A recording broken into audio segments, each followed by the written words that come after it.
याविषयी बोलण्याकरता आपल्यासोबत भरत गोगावलेजी जोडले गेलेले आहेत। काय पहिली प्रतिक्रिया या सगळ्या बैठकी संदर्भात?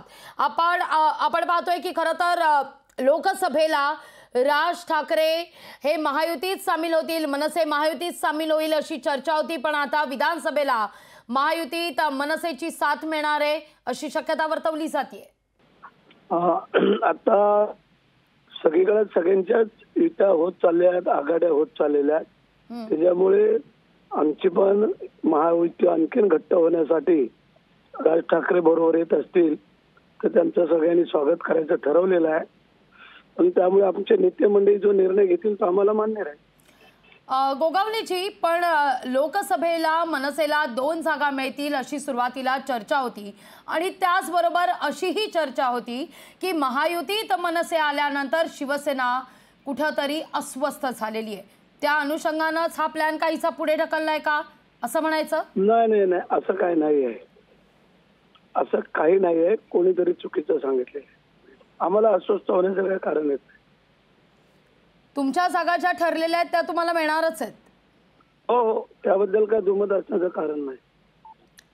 या बैठकीत नेमकी काय चर्चा होते या संदर्भात मुख्यमंत्री आम्हाला थोड्या वेळानंतर कळलं ना। ते लोक आता आमची हे बैठक संपल्यानंतर बरोबर 12 वाजता मीटिंग आहे आमची मुख्यमंत्र्यांबरोबर आणि 1-2 वाजता आहे। महाराष्ट्रातील पदाधिकारी आहेत, आमदार आहेत, खासदार आम्ही सगळेच, आणि त्या अनुषंगाने ते आम्हाला सांगतील काय घडले काय नाही ते।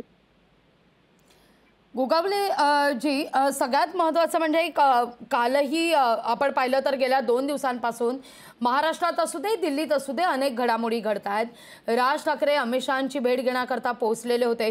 या सगळ्या मुद्द्यावर मुख्यमंत्री एकनाथ शिंदे यांनी आपल्या काही नेत्यांना कार्यकर्त्यांना काही विश्वासात घेतलंय का, काही चर्चा केली आहे का? त्यासाठी तर आज मीटिंग आहे ना आमची। आता जी काही दुपारी मीटिंग आहे त्यासाठीच आहे ती। आधी यापूर्वी काही चर्चा झालेली नाहीये या सगळ्या संदर्भात, आताच या भेटीनंतर चर्चा होणार आहे। कालही मुख्यमंत्र्यांनी भेट घेतलेली आहे राज ठाकरेंची। असल राजकारणामध्ये काय कधी घडेल कोण काय सांगू शकत नाहीये। कोण कोणाच्या भेटी घेतील आणि कोण कोणाच्या ह्याच्यात, परंतु जे होईल ते चांगलं होईल असं आम्हाला वाटतंय। अगदी शेवटचा सवाल, तुम्ही म्हणताय की आमच्या जागा काही कमी होणार नाही, पण मनसेची साथ जर महायुतीला मिळाली तर मात्र कुठेतरी जागांच्या बाबतीत मग आपण म्हणूया चला विधानसभेला जरी मिळाली तरी जागांच्या बाबतीत कुठेतरी तडजोड करावी लागेल, कारण आता दादांची साथ महायुतीला मिळाल्यावर जागांवरून तिढा निर्माण झाल्याचं अवघा महाराष्ट्र पाहतोय।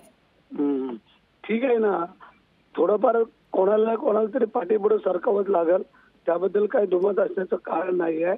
कारण ज्या वेळेला मेंबर वाढतात त्यावेळेला मग संख्याबळ वाढतं आणि मग आपल्याला मागे पुढे सरकावं लागतं। गोगावलेची, एरवी फार ऊर्जा देणारा खरं तर तुमचा आवाज असतो, पण आज मात्र गोगावलेची आवाज बदला जरा। भाषण करू, काल एकादशी होती ना त्यावेळेला आमच्या गावी बरेचसे कार्यक्रम होते आणि काल पक्षप्रवेश पण आमचे होते त्याच्यामुळे, आणि रनिंग मध्ये आहे मी आता, मुंबईला येतोय त्यामुळे थोडासा आवाज कटकट होतोय। अगदी, त्यामुळे या सगळ्या घडामोडींचा काहीही परिणाम किंवा नाराजी काही नाहीये तुमच्यामध्ये? ओके, धन्यवाद गोगावलेजी, आमच्याशी संवाद साधला त्याबद्दल। लोकशाही मराठी ऐका, पहा, जागरूक रहा।